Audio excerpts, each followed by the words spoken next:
When we think of Mike Tyson, we think of the strong heavyweight champion, the man who could knock out opponents in mere seconds. But what if I told you that these days Mike Tyson is more about mushrooms than punches? Yep, you read that right. Tyson has had a wild ride with drugs, but it's not what you think. Let's take a trip through Tyson's journey with drugs, from the dark days of addiction to the mind, expanding world of psychedelics. These drugs change how people see and hear things. They can make someone believe things that aren't real or make things look different than they really are. Before we begin, I challenge you to subscribe and turn on notifications. Click subscribe and activate notifications in under 5 seconds. Ready? Let's go!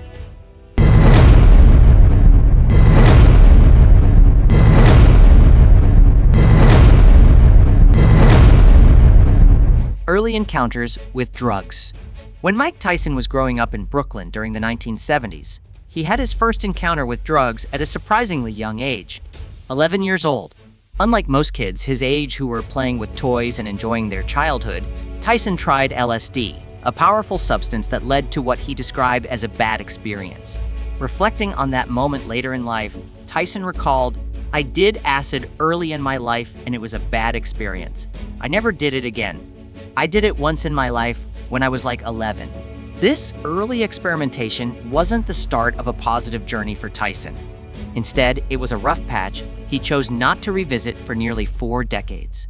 Besides the tumultuous path ahead in his life and career, Tyson's decision to steer clear of drugs after that initial encounter showed resilience and awareness beyond his years. It set a precedent for him to focus on his boxing career and navigate the challenges that lay ahead in the ring and his personal life, rising to fame amidst personal struggles. As Tyson knocked out opponents in record time and became the youngest heavyweight champ at just 20, everyone was like, "Wow, this guy's unstoppable." But little did they know, outside the ring, Tyson's life was a roller coaster of chaos. Emotional ups and downs, some questionable substance decisions, cue eyebrow raise, and enough run-ins with the law to make you wonder if he was training for a second career in courtroom drama. While Tyson's fists were making headlines in the ring, his personal life was writing its own drama series. It was like watching a superhero fight villains in the ring and then struggle with everyday life outside of it. The contrast was stark, like watching a blockbuster movie followed by a reality TV show marathon. Emotional instability? Check. Substance bumps in the road?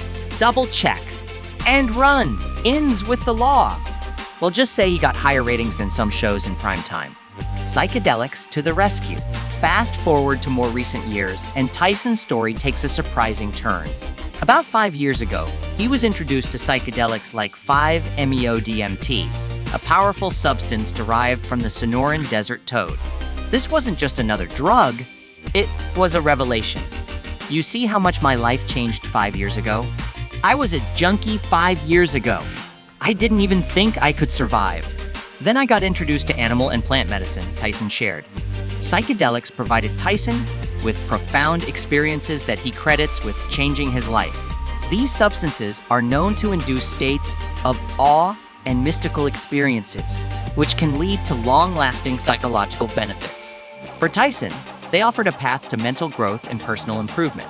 "It's hard to open it from my perspective, but psychedelics helped me assume my relationship with God," he said. Tyson, a self-described Muslim who embraces many religious characteristics, found a new moral dimension through these substances. Investing in the future. So, after Tyson's mind-blowing adventures with psychedelics, he didn't just sit back and chill. Nope. He jumped right into the deep end of the pool and became a big shot in Wasana Health. What's Wasana Health, you ask? Well, it's this cool company that's all about using psychedelics like psilocybin to help folks with serious stuff like brain injuries and head whammies that athletes often face. Imagine Tyson, the champ, turned a drug fighter, believing these trippy substances can bring relief to people dealing with the aftermath of hard knocks. It's like turning a corner from knocking out opponents to knocking down barriers in medical science. Tyson's not just throwing punches. He's throwing his weight behind something that could change lives. Now, instead of just talking about his wild trips, Tyson's using his fame and fortune to push for more research and understanding of psychedelics. It's like he's saying, "Hey world, these things aren't just for hippies and dye anymore. They're serious medicine. And you know what? People are starting to listen. Who would have thought Mike Tyson, the heavyweight champ, would become a heavyweight in the world of healing with mushrooms? There's tons of companies to get involved with, but it's only the right one that would do for me. And I think Wasana, they're the right ones with my personality. I think it's suited just well, Tyson explained. His involvement isn't just financial. He's passionate about educating people and sharing his experiences to help others. A new perspective on life. At 55, Tyson looks back on his life with a mix of regret and wisdom. He regrets many of the choices he made when he was younger, but urges others to take control of their lives and seek healing, whether through psychedelics or other means. This is my medicine. I'm not telling people what to do. I'm telling you what my experience was with it, he noted. His message is clear. Your actions can inspire others, even if they never meet you. Tyson also shows the importance of personal choice when it comes to psychedelics. He believes athletes should have the right to use these substances if they choose. I wish I knew about this when I was boxing because I would never box without it. I just think it varies on the individual. He should have the right to want to use it or not, he said. Preparing for the end. Tyson's reflections on life and death are deeply influenced by his experiences with psychedelics. He sees these substances as a way to prepare for normal. I'm afraid to die, but I know I don't cling to life. But that's what all this stuff is for. That is what animal medicine and plant medicine are for, preparing for our expiration date. This is preparing you for death, he said. When it comes to synthetic psychedelics like MDMA, Tyson prefers natural substances. I'm happy with what I'm doing over here. I'm using the real stuff. I'm using the real plants and the real animals. And I'm cozy over here, he commented. His advice? Fight your fears and don't be afraid to try it. You can't be free unless you free yourself from fear.